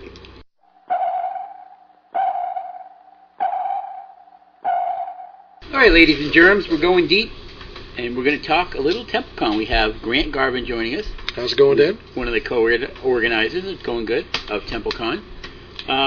Mike McKenna. I'm building him. What's up? Was last year the first TempelKon you went to? I don't remember. No, I've gone to like 3 of them. Yeah, I think you've Yeah. been for at least 3. Yeah. Yeah, but last Yeah. year the year you were really involved with the Magic? I can't remember now. This was the only time I actually did something. Yeah. The other years I kind of just showed You were up. just attending. Yeah, you were there. We had So- we had the I'm dead. PTQ I need a there second. once. That, Oh, the first year, the 1K. The one that 1K, failed sorry. horribly. Yeah. Yeah, that was a bad thing. Yeah. So, Mike, what was your first impressions? Tell us what you kind of came in. You're sort of newish to TempelKon. What was your first feelings about it? I still have no idea what half the convention is. I've wandered about and I just don't understand it, but I just stay away. It's big. It's huge. There's so much going on. a diverse, not just quantity but diversity Yeah, of what's exactly. going on. Yeah. Yes. Oh, It's yes. not just tall; it's wide. My too. actual favorite thing is just going up to random vendors and just seeing what they have. Some of the stuff's really cool. Some of the stuff's really ridiculous. Like and that's what I lots of- love. like I lots just- of hats. Yes. Yeah. Canes. Dedicated hat There's so vendors. many canes. Yep. Canes everywhere. Everywhere. Canes with swords. Canes with But drinking nobody ever glasses. has a cane. There's just lots of canes for No, sale. no. There was one lady that had a cane She and needed got it. angry at us because she left it in the elevator. Remember that? I remember that. She was a very nice lady who was nice. Very nice, in fact. Who's listening right now? Yes. It seems Lawsuit. unlikely Yeah. that she's actually listening right now. But we haven't Doubtful. named her, so there's no lawsuits. Exactly. Yeah. Betty. Yeah. Black Betty. Whoa. Yeah. We talked about TempelKon a little bit on the first episode. It is a unique event in the convention circuit, without a doubt. I would hope so. For newer listeners that weren't around for episode 1, tell us what TempelKon's about. That's tough to sum up in one sentence, but TempelKon at its core, it's a science fiction. It's a science fiction convention that focuses on retrofuturism, which is for those of you who don't know what that is, that's effectively the way that the past views the future. Right. Visions of the future from people in the past. This would be like Jules Verne kind of it's a thing. great example. Or actually even... There's a lot of different types. Yeah. Even things that aren't even contemporary to our own, time period, like cyberpunk. Yeah. That's a great example that many people are familiar with. So that fits in too. In fact, this previous year that was the focus theme was Cyberpunk. Yeah. One thing, actually, thinking about like retrofuturism, even if you read like some of Heinlein's early work, yes, and this would have been from what, the late 50s, early 60s. Yeah, well, the very early. I was reading one, 60s. Have Space You Will Travel. Yep, hadn't read it in a long time. Famous book. Yeah, and fantastic I was novel. reading it again or listening to it or whatever. Quick read too. And and he was going on and on about the virtues of a slide rule and how important it was to have one. Right. And I thought it was so interesting that here's Heinlein, who's a great visionary, who couldn't envision a calculating device that would be better than a slide rule. And that's the fun of retrofuturism in general. It's always fun to see exactly where people apply the concepts of the future and where they're so tied to what's already part of the present that they cannot comprehend that it will ever be there'll ever be a world without those things. Right. And that's what makes it so interesting. That's why you have like a great example would be what people refer to as diesel punk, which is very World War II, World War I themed. And there's like high technology, because a lot of the things that came out of the two great wars was far beyond what people expected to come out of a 10-year time period. But there are still things that people envision in those particular genres as things that are very, very locked to the 1940s and the World War I as well. Another thing I noticed very similar to that was I have a collected work of Buck Rogers. Oh yeah, the old cartoon, which is just like you really don't have 30s through the 40s. Yeah. And it's so funny to see these super advanced spaceships that were still using radio tubes. Of course, for their radio. Because that was high tech. It was. And I actually thought, I think since like Star Trek in the 60s, I think the vision in general in science fiction has expanded a bit, because like Star Trek, especially the original series, had this future tech, but it wasn't necessarily locked into old tech. I mean, they had no. They were pushing the envelope. They also were pushing the envelope socially, because for a long time you had science fiction views of sci-fi really applied contemporary social tropes to their science fiction. I think when Star Trek came along, things kind of opened up, and it became they were looking at the future as being different from the present socially. Yes, which is really cool too. Yeah, and it became a way to critique the now. Absolutely. By looking at it through sort of a different lens. Yeah, it was really interesting. So, obviously, kind of sci-fi retrofuturism themed for the convention. Right. And another chamber in the heart of the convention is gaming. Huge gaming. And that's specifically because in a lot of games, you see retrofuturism show up time and time again. You see it in video games, you see it in tabletop games, you see it over and over and over again. And it's popular to the extent where we almost define the genres that people are into when it comes to games by what form of retrofuturism the game follows. Oh yeah. Yep, without a doubt. So, obviously, Magic is a big part of that. I'm going to walk through a couple of other gaming things that we do, and then we're going to talk about Magic at the con. So, sounds good to me. Probably numbers-wise, the biggest thing we have is War Machine. The tabletop minigames. Yes. Yeah. War Machine was one of the things that kind of TempelKon was birthed with War Machine as a competitive play format. We were one of the first venues to ever give War Machine that amount of space. TempelKon year one 10 years ago. It's kind of where like competitive play for War Machine started in many ways, and it's grown into this, the biggest event in the world for it now. So it's pretty crazy. It always surprises me every year to hear exactly how many people showed up just for that. Yeah, and for some people, the minis gaming is what defines TempelKon. Absolutely. In fact, that's what they don't really know much else that goes on at the con beyond that. Yeah, and which is surprising. Down at one end of the venue usually, and they never the magic. They never step much beyond that, and those boys are hardcore gamers. They're the hardest core people I've ever boys seen. And ladies, yes, absolutely. I think that's almost more male-dominated than you'd be surprised. The Magic is. You'd be surprised. There's a really good mix. Is there? As far as minis games go, War Machine is surprisingly that's good to hear. Good with that. I mean, a lot of that comes from the company. Like the company really goes. The company really avoids a lot of the standard gaming. Misogyny that you see in a lot of gaming products. So there's a really good mix of players from both genders there. So that's good to hear. Yeah. So from the wargaming, we would move to, what do you think, the board gaming? Yeah, board gaming is absolutely huge. We're doubling that this year. We're doubling it this year. We've been putting it in a room that, I mean, it has barely contained itself. Yeah. And we have one of the biggest board game libraries of any convention in the country. How many did we have last year? We had over, I think it's in 4 digits now. Really? Yes. Wow. Yeah, it's absolutely huge. I am blown away. It's the collection of multiple people who have made TempelKon kind of like their home for this. And you could, just the board gaming alone brings in enough people where we could be called a dedicated board gaming convention at this point, and that wouldn't be off the mark. Yeah. It's absolutely amazing. And what a great community of gamers. Amazing. Really cool people. I mean, that's cool people and very respectful of the games. Absolutely. I don't think we've ever had an issue with damage or theft. Never.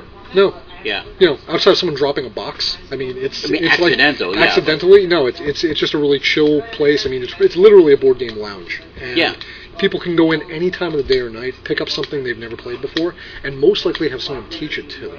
Oh yeah. And it's just incredible to see people go to the con for other things and end up in the board gaming room for the majority of their stay at the convention because they just find a home there. So. Moving on from board gaming, we have RPGs usually going on? Yep. We have a lot of RPGs. You know, we have some D&D, but it's really... TempelKon tends to draw in a lot of things like Call of Cthulhu. Yeah. A lot of the fringe horror RPGs, kind of the more mature themes. Yeah. TempelKon tends to do those a lot, so it's... The convention is geared towards a more mature audience. Absolutely. When the first year we did this, we made that decision that's kind of where we wanted to take this con. Right. And it's not to say there's not, you know, it really is an all ages show. There's not anything there that would preclude people from like kids coming in. Right. It's just the way it's gone. It's a very mature con. It's a very intelligent con. It is. It definitely is intellectual. So on from the RPGs, we have video games. Right. I see the pride in your face instantly. Yeah. Was it 313 Studios? Yes, yeah. 313 Studios is your own... 313 Heavy Industries. 313 Heavy Industries is your own little private thing Yeah. that you're running Yep. With your collection of video games, which classic is arcade games. Yep. stunning. Thank you. Absolutely stunning. It was at the convention last year, and having a chance to get on a near mint Tron machine again for the first time in 20 years, maybe. It was such a thrill. Yeah, it was fantastic. I mean, it's one of those things that I've been collecting for about 9 years, and to see people come in that room that haven't seen a lot of these games in well over 30 years. Yeah. And watch their face light up when they see like a working Tempest. Yep.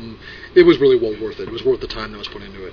Oh yeah. And you know, I really enjoy it. It's a passion of mine. So. And not only that, I think we've talked about this before. The beauty of the video games is you have 40-year-olds coming in and seeing these things again for the first time, and then you have 15-year-olds coming in That's and seeing the them for the part. first. The father and son the best coming part, in. The father and son coming in and to watch the father or mother in some cases teaching Tempest to their son or daughter is the coolest thing. I mean, I actually watched that.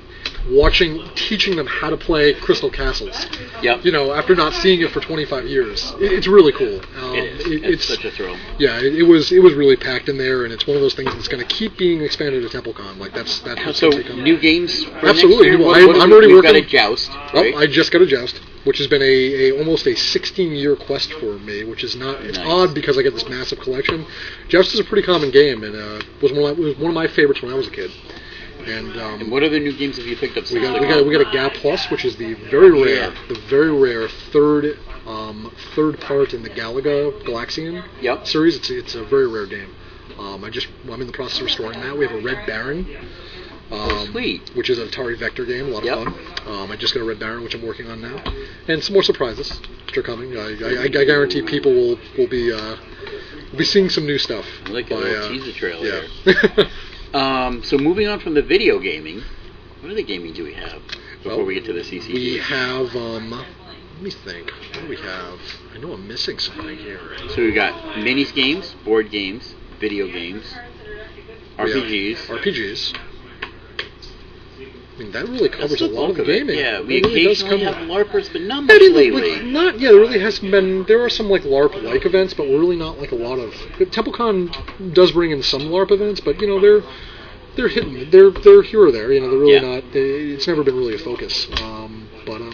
They occasionally have stuff in that vein. And that brings us to the CCGs. Yes. The TCGs, CCGs, whatever you want to call them, the main focus of which is Magic, which is a game I'm passionate about. Now, Magic at the convention has been growing the past 3 years or so. Yes, it has. It's been changing too. In a very positive way, which is really good to see. For a long time, I think we were kind of trying to find Magic's home at the convention. Even the first year, like the absolute first year of TempelKon, we ran a lot of competitive events.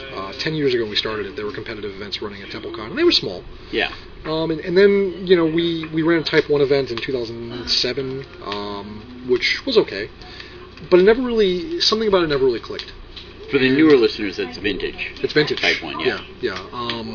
Back in my day, it was called Type 1. Yeah. But it's one of those things where it hadn't really clicked at the con. It always felt like the people who were showing up were kind of just showing up for the Magic, and it wasn't really.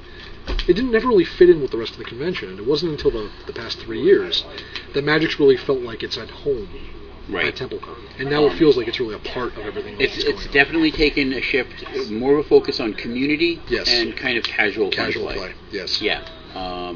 And super excited to be a part of that. Going to have my same crew of people again this year. I'm the TO for the Magic, and it's been a blast. Yeah. We will probably be looking to do a Commander again. Oh yeah, that's always a popular one. We had what was it, a 11 or 12 man Commander event? I think it was like 12. Yeah, it was about 12. I thought it was an odd number. Was it an odd number? 4, and 3. I think it was an 11 man. 11 man? Okay. It was an 11 man event, which was more than I was expecting. Yeah. And a thrill. And our own, actually, Michael McKenna. Hello. Participated in that. That was your very first competitive Commander event, right, Mike? Do I take Etched Champion, Cranial Plating, or Gal Blast? I just clicked Champion, because you can't deal with it. You can deal with the other ones. Champion blocks your turn there, so you're no. Yeah. So this is how we do things here. We just go with the flow. Good. Ooh, Cranial Plating. Wait, what are you saying to me now? So this was your first at TempelKon. Was your I'm gonna have to bleep that. That was your very first competitive Commander event, right? Yes, that was my first Commander game. And ever. where did you get your Commander deck from, Mike? I built it out of. I was cube. gonna say, I I didn't know Mike had a Commander deck. He built it out of his cube. The morning of the event. Okay, so he didn't play one of Greg's decks or something, right? No, nor Lewis's. Nor Lewis's. Okay. I realized halfway through the event that my Commander sucked too, and stopped casting him. Who was it? It was Ron the Rhinoceros. Yeah, he's pretty bad. Yeah, he's pretty bad. Yeah. And for those who don't know your nicknames, Mike, who was Ron the Rhinoceros? I actually don't know what his real name is. It is a rhinoceros. I know the card. It's from Ronom or something. It's from one of the Commander decks. Oh yeah. He's one of the Commander generals. Which he went on to win actually, Michael McKenna with the rhinoceros. This first thing. So I mean the schedule hasn't been nailed down yet. We're still in planning phases. So we'll almost certainly have a Commander event. Absolutely. Friday night. Now this going to be a release weekend for the Dewey set? Good question. We're running this year on February 5th through the 8th. So we're going to double check that right now. What's going on? I'm scared. I just got next level. If it's running on pointing at cards at random and winning the game. If it's running on the same weekend as it was last year, play cards for free. Free direct mana. We're probably on the game day weekend, the actual launch. Oh, that's right. So let's go as opposed to free Huey, Dewey, and Louie. That sucks, game one. It's so bad. So I'll remand your Ornithopter? Oh, we don't have specific dates yet. I will make it. But the release is in February. Pre-release is in January. Release is in February. So which means most likely it's going to be game day weekend. So it'll probably be game day. Oh, no, sorry, not game day weekend. Release weekend. Release weekend, yeah. Okay. January. Are we the first weekend of February? So the date is February 5th through 8th, 5th right? through the 8th, yes. We just build that. So let's just double check here. That's the first full weekend of February. Yeah. So I don't know. It's interesting. So it will be around the release of the Dewey set. So the Friday night usually we have like a sealed event. I think we're going to go with sealed again this year. That seemed like it was popular. Yep. And then on Saturday, we're going to have the standard event. And are we going to look to do a free entry to that again? Yeah, that seemed to be popular. We got a lot of like people who are just at the con and maybe have standard deck. Yep. We hopefully will have like standard event decks there. That's what I was thinking. That we can sell. We've been doing that at the store here, where we're lending out event decks for people that don't have one even on Friday nights. So that might be something we can do at the con. Oh, that would be great. Yeah. So usually we'll do a standard event, probably free again, with like it was free with prize support. Yep. And then on Sunday, I think we left Sunday kind of open, kind of like a flex play, and rolling drafts all weekend. That's always a popular one. From the time we start, it's 8-man fill and fire. Mm-hmm. So from the time we start to the time we end. Maybe something modern this year. That's a real possibility. I would love to work in maybe, Again, we're spitballing here a little bit because, like I said, we don't have the schedule locked down. Yep. But quite possibly running Friday during the day or Saturday evening or something. We could very possibly work a modern event in. Those of you who are listening who would like to attend the event, email us. Tweet us, Facebook us. Yeah, let us know what you want to see. Let us know what you want to see. We want to run the events that you guys want to play. Absolutely. Because it would be silly to just run events that we want to play and then have you not want to come. Yep. Maybe even a live Magic Chat this year. We will be doing a Magic Chat at the convention. Yeah. We would love to be able to stream. It's a possibility. That's a goal. So. There were tech issues with that. We attempted it last year, and there were tech problems. But the internet hole of the atrium made it difficult. But it was a black hole for internet in that area. But we'll see what we could do this year. Yeah, and the Magic events, the feel of the Magic at the convention is it's very relaxed. It's very fun. Mm-hmm. It's a very enjoyable time for everybody that's going. It's just a great event. Magic's also going to be in a space this year where you're going to probably be able to check out other CCGs like Netrunner and Vitesse, which will be in the same spot. Yep. So there's going to be a lot of cross-pollination between groups. Yep. We have a large space for that, and probably Hull Breach as well, which is I don't know how far away people are listening to this, but it's a local company that's going to start up. Yep. They are very eager to come. They usually come every year. Oh, yeah. We, of course, will have Magic vendors again, buying and selling cards. Always there. Yep. Always there. Great place to get rid of your bulk rares or whatever, or to pick up those needed pieces for your modern event or whatever. So, and a great place to come and just kind of hang out, have fun. One of the reasons we run the rolling drafts is because kind of keeping things relaxed and unscheduled that way. Yep. We do have the bigger scheduled events, but if you just want to find some time to play, we do like I said, we do the rolling drafts, and you can get in on those. So, and beyond the gaming, there's live performances, there's live music, there's parties, there's literary panels, there's other panels. It's just an amazing event. It's really every year when that schedule hits in November, December, when that schedule starts getting populated, when it gets finalized, I'm always blown away. Even as the convention director, after 10 years, I just can't believe the diversity of what's at the con. Yeah, it's always amazing to see how many people step up to bring really cool stuff to TempelKonner. This is a little bit cliched, I think, but you will come for the magic and stay for the fun. Yep. It sounds like a silly thing to say, but in some ways it's very, very true. Yep. And it's really different. I mean, if people are familiar with things like conventions like PAX or Comic-Con or things like that. It is not that. TempelKon is very different. And it's not that those things are inherently bad. It's just that, TempelKon's a very different event. It's really not a big expo. It's like a big party. Yeah. The entire vibe is about, imagine a party with like 3,000 to 4,000 of your best friends in one place, and that's kind of what TempelKon is. That's a great way to describe it. If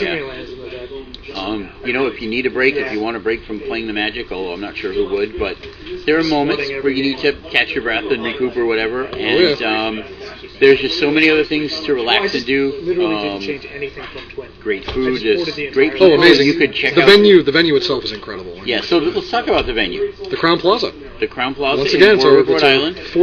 fifth year now, fifth year. We've been there a while, and they've been wonderful to us. Yeah. We occupy the entire building. The entire building and every hotel room within that building, and every hotel room within the 2 nearby hotels. Yeah. So TempelKon's a multi-hotel event at this point. It's an amazing event. It really is. We're running Warwick out of parking. The entire city, not just the area, the entire city. We bring a ton of business, and we have international vendors now. Tons. Coming from England primarily. Yep. International attendees in general. People come from all over the place. Japan, Australia, New Zealand. Yeah. And of course many from England. Oh yeah. They love TempelKon. Are we German? We must a have couple, some yeah. German, Yeah. Oh yeah. It's hard to say enough good things about it, and if you've been to any other conventions in your life, completely throw out everything you think you know about conventions. It's a different event. It is a wholly unique event, Yeah. and it's one that really needs to be experienced to be fully understood. It's tough for us to really describe it to people who haven't been a lot of times. It really is. It's like when especially since conventions have become kind of like a mainstream thing now, Yes. where people know what they are, and when they hear about TempelKon, they kind of make those same connections, and it doesn't really have a lot of the. I mean, we have expo space where people come and have booths and whatnot, but it's not really focused on that. It's not really the hub of the convention. It's a very different community. It's a community in general. And that's one of the big things, and I've talked about this a little bit on the podcast, and for me, the podcast and magic is about the community, and that is probably the single biggest word that sums up TempelKon to me. That's community. That's what we aimed for. Completely staffed by a community of people. The people who work this event are literally a community. Yep. The TempelKon army, like we like to call it, they like to be called, is a community. So it really is. It's people that are passionate about this event, that love it, that are going. They volunteer their time completely for free for the sole reason is that they love this event and they want it to be amazing. They feel it's different. There have been many years where we pretty much put our entire year into this now, and it's one of those things where a lot of times we go like, hey, you know what? It's like we're working with an event that has maybe 4,000 people at it. You have events out there that don't have 50,000. Why do we keep doing it when you have these other massive expos out there? And people tell us every time why TempelKon is different, why it's something they want to continue to go to, why it's something they want to support.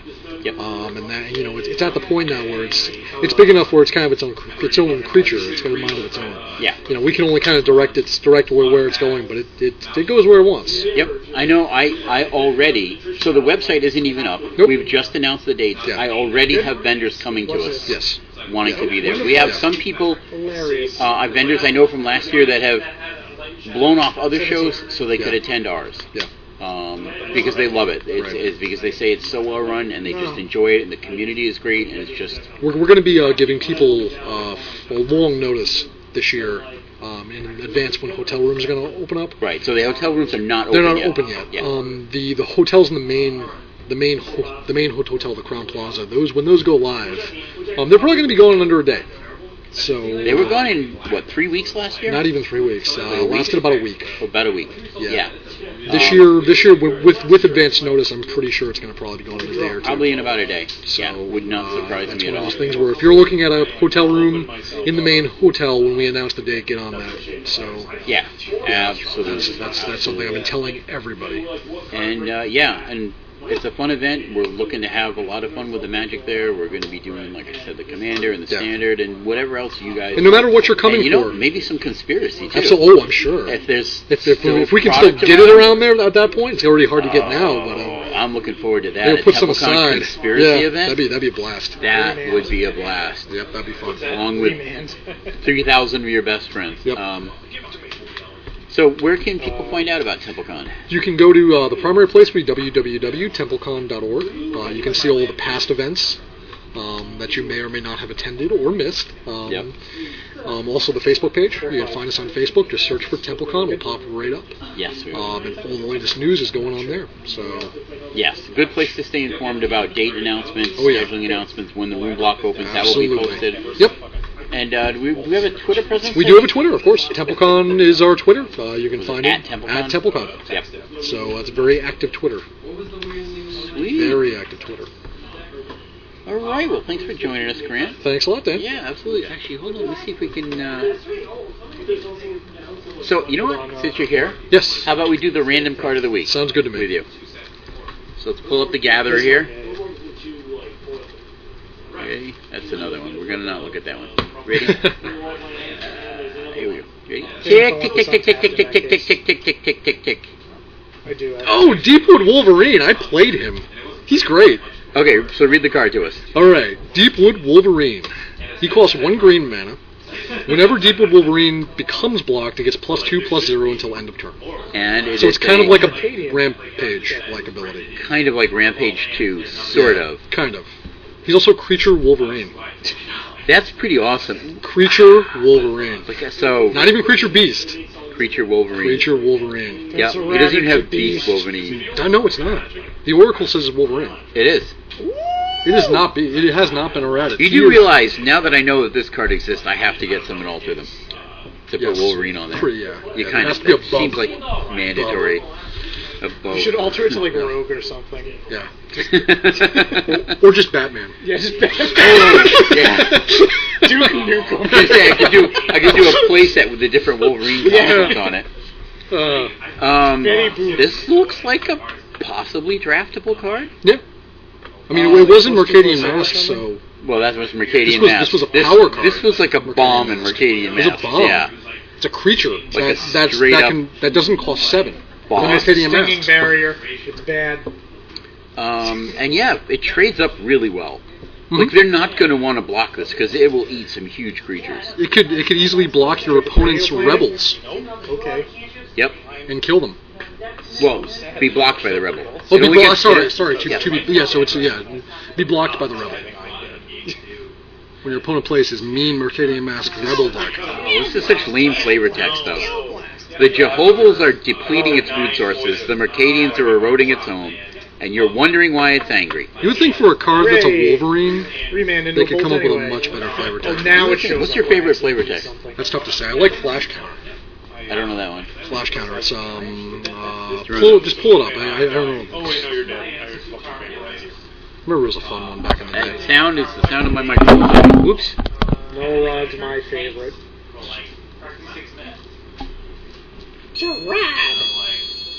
Now, We gotta look at the Legend original one, yeah. Did you just draw like a spell snap? She grinned at me, a wicked One grin, and I spell hope you weren't relying too heavily on that, my dear. Murden Silverwood Diary. Some of the That's Quite good. one in the blue instant counter card. Oh, counter target. Target instant Only spell. instant spells. yeah. So it wasn't Oh. bad. It wasn't terrible. God. With art by Harold McNeil. I Love Harold his McNeil. art.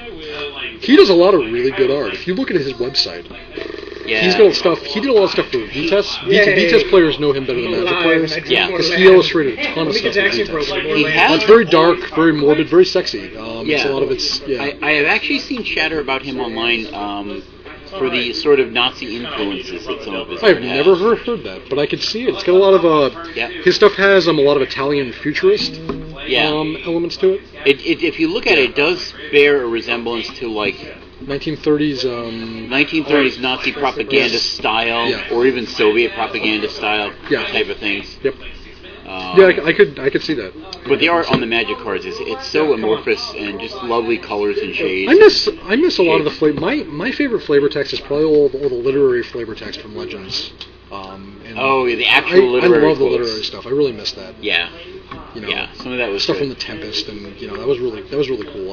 I've always missed the stuff from Legends. Yeah, they do just have a thing about not doing that. They just don't do that at all. But yeah. Yeah. Most obvious lightning bolt that's feels bad. That's usually. Let's see. If we got anything else? Mr. McKenna, Yes. wild speculation time.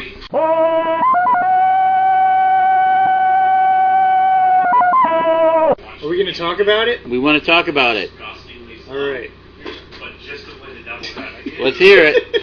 I'm waiting for him to make a move. This is chess. The game where I. Well, then you have plenty of time to talk between turns.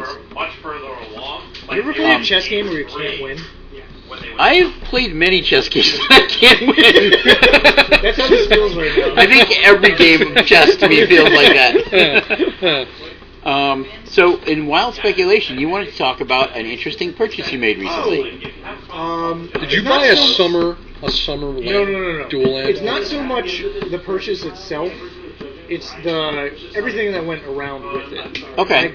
I recently got a foil Japanese Misty Rainforest. Whoa. Yep. It's better than my non-Japanese friend, Mr. Rainforest. I paid a little over $200 for it. It's not bad. They're like $600. Yeah. It's not bad at all. That's in your board. You will not seize me. So, the question became... Yes. Is it better to flip it now when I can instantly get double plus and buy 3 English ones and then hope that over time those will be worth more than the Japanese Misty? It's a good question. I think you should probably flip it now if you can get the price you want for it. Me and Jim had if you can get that much for it, and you can find, because right now they are being considered effectively the same. People look at those things like dual lands, yeah. and there's a frenzy around them that I've never seen before. And I'm not going to say they can't go higher because they may, but right now there is just an absolute frenzy around them. At the moment any of them get reprinted, even if it's not that part of the block, they're going to soften. See, I completely disagree. Really? I don't think a reprint will hurt the value at all. Like 0. Of any of the foils, or like any of them? Any of them, especially foil. I think that what it is that I know less about this, but looking at how these things go, the 4-in-1, Jim said it is a commodity. Like, it's not a real card in most that's true. situations. So it's super insulated from deflating. Oh yeah, I don't. Yeah. So no matter how many they printed, that one is still freak rare, right? Yes. Whereas the foil English ones are much more likely, though I agree, I don't think particularly likely to be affected by a reprinting, which I think we all agree is probably coming sometime. One of my biggest points was that the Japanese one, I will always get whatever the accepted value of the card is. Right. When I'm selling the English ones on like eBay or something, I'm going to get like 80% of what That's true. is usually That's true. acceptable for that card. You also have to find the right buyer though for something like the Japanese one. Like that's a specific That is buyer. true. You're almost looking at it like someone who's going to buy like say a summer tropical island, or someone who's going to buy like one of these cards that's almost pushing 4 digits. I mean, at that point. But just like I look at the track record of Polluted Delta, right? And I think this has like a higher trajectory. Probably. Playability wise, it absolutely does. Because the colors are more desirable. Yeah, there was a judge promo of Delta, so it's already been reprinted in a way. There aren't obviously as much as there would be from something else, but still the same art. And if they reprint these fetches, I don't think they'll be same art. I think they're going to get the Shockland treatment. I think they're going to be completely different, and it's going to keep the same way Thoughtseize did. Usually, when they replace art on something, and it's a land, it's probably going to be lands are easy to really replace in many ways. So with the Shocks, yeah. I still feel it's likely they're going to reprint the Onslaught and the Zendikar in a single block. Oh, I don't know about that. I don't know. Because the Zendikar ones are already at the point where they're getting into ridiculous territory. Price-wise. Price-wise. Yeah. They have to come back just as much as the right, which is like why I get the feeling like they're going to do them all in a single block. Yeah, I agree. Yeah, I think they're all going to be in a single block. I think they have to. In which case, I mean, I think it's almost guaranteed going to be new art for the Onslaught ones. Yes. I can't see it not being that way. I could see it exactly like they did with the Shocklands in many ways, and just do new art for the entire group. That would make sense. The Shocks came back, not in Magic terms, the Shocks reprinting wasn't that long after their original printing. No. It's only a few years. Close to 10. It was like 8 to 10 years. Well, no, I mean, Ravnica came out in 2006.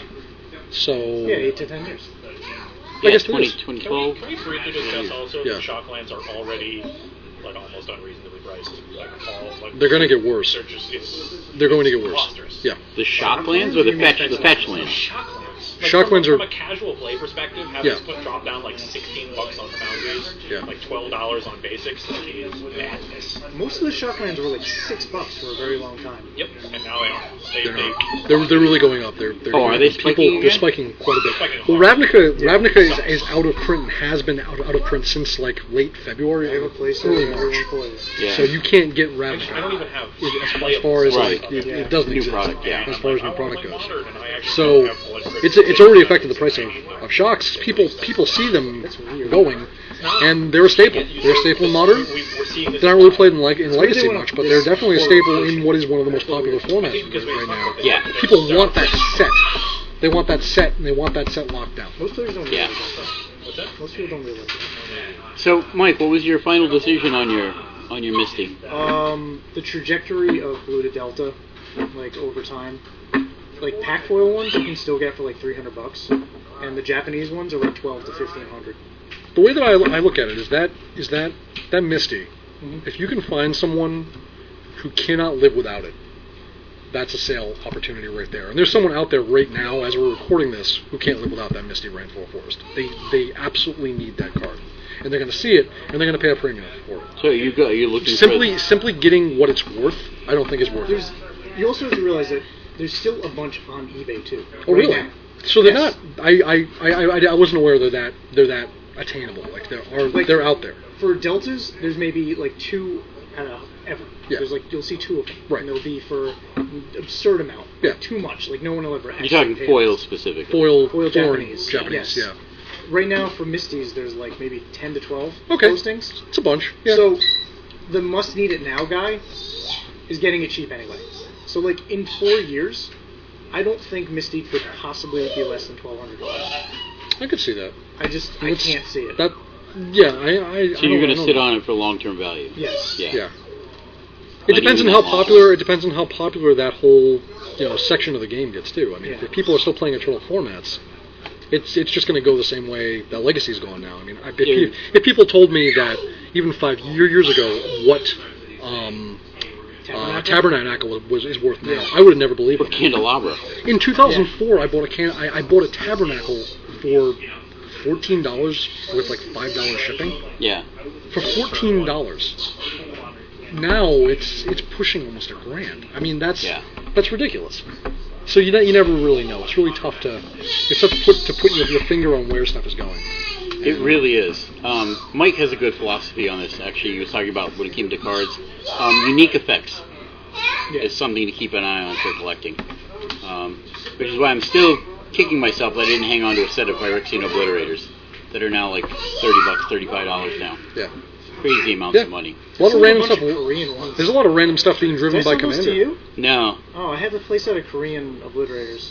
Oh, if I knew, I would have bought I them. don't know from who you. I sold them to. Not me, sir. I'd love to play that rock deck too because it looks like a gas and a half. Yeah. Like I don't want to spend $150 on Obliterators. You don't want to spend. It's Yeah. like a $2,400 deck. Oh, is it really? Yeah, it's like insane. I'm supposed to spot these. Yeah. And the fetch land. Blobs, Tarmogoyfs, land base. Oh, Tarmogoyf. I didn't Obliterators. see Abrupt Decay Yeah. going up like that either. I might have to look into What? this deck. Sounds like something right up my alley. It totally is a U Your deck. power level. Yeah. Oh, yeah. It's a very good deck too. You probably have most of the deck. I have Obliterators. I got foil one. Sweet. Yeah. Do you Very have a foil nice. one? I need one for the I kid. have two. Really? Yeah. I'm trying to find someone who will take my Imperial Recruiter.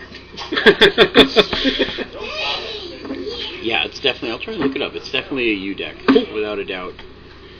It plays Abrupt Decay. All right. It's Well, I me, think we it's definitely should, me. Yeah, That's it. it absolutely is. I think It's we will. Treetop Village. I love Treetop Village. I know what it doesn't have. It doesn't have Deathrite Shaman. It does not. No modern deck has Deathrite It's a Challenge. shame. Its newer Yeah. decks will have Bloodbraid Elf. That's something. And then the other Think they're decks will gonna have unban Beast it? the Mind Sculptor. Yeah. Hooray! I'd love for them to Modern fixed. unblade Blade out. In Modern? Probably 2 Never. bannings after the GP. No, it is 100% coming back. You think so? Did you There's really not do a that? chance in hell they don't unban Jace at some point. Maybe. Stoneforge stays banned. Stoneforge will stay banned for the rest of time. Because it's too Yeah. Yeah. powerful. Yeah. It was a mistake. It was definitely a mistake. Straight up a mistake. I'm going to play Tinker in a format where people can't beat Tinker. Yep. 4-mana left, Force of Will. Yeah. Yeah. Well, I think it's time to move on to our upcoming events.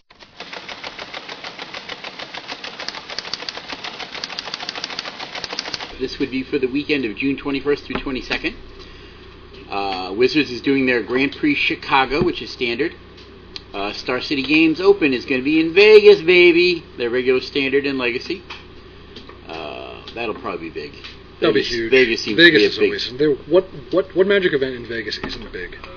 I mean, what any event in Vegas isn't big? Yeah. Yeah. I don't know. I don't know. I can think of a few. I was racking my brain there for a second, but it's. All right. Thanks everyone for listening. You can leave us feedback for the show at magicchatpodcast@gmail.com. You can find us on Facebook at facebook.com/group/magicchatpodcast. I am tweeting occasionally at MagicChatDan. Let us know what segments you'd like, what you didn't, what topics you'd like to hear. Grant? Until next time, keep up the conversation. So what price does Jace hit when they unban him in Modern? 200. I say the low is 300. 300 now. There's too many of them out there. You There's mean too many foil of them or out there. unfoiled? 100%. Here's the question. He was in the From the Ball 20. The From the Ball 20 flooded the market. Yeah. Here's the question. Do they Didn't flood the unban market. him? There weren't as many as people. Do they unban him in Modern? And then to let people who have him recoup their value in selling it and then print him? Or do they print him ahead of time? Why are there so many ostriches? I was promised only a few ostriches. This is Michael McGronsky, probably our number one fan. I gotta say, What's up, you've been guys? listening since episode 1, right? I have all the episodes downloaded on my phone. He does. Yeah, he's And rabid. Yes, it gets me through the workday. I love hearing Dan and Mike's voice. It's very soothing. What do you do for work? I work for my dad for a industrial pipe contracting company. I basically do deliveries to the job sites and just run the shop maintenance. So you're a janitor and a driver. Yeah, pretty much. You can call it that. Yep. Every show's got to have our number one fan. I think Home maintenance systems. Michael Gronsky. No, he does not sell home maintenance systems, although he'd probably be excellent at it. I did work retail for a few years, but I was selling video games. Yep. Yeah. Have you checked us out on YouTube yet? No, I haven't. I should. And the draft videos I put up, and I'm going to start releasing every episode on YouTube. Awesome. I don't know if I actually got last week's episode up yet or not, but I will definitely check those out. thanks for listening, Mike. Oh, thank you for, doing the podcast. We'll keep up the conversation as long as you keep up those things. Oh, I will, sir.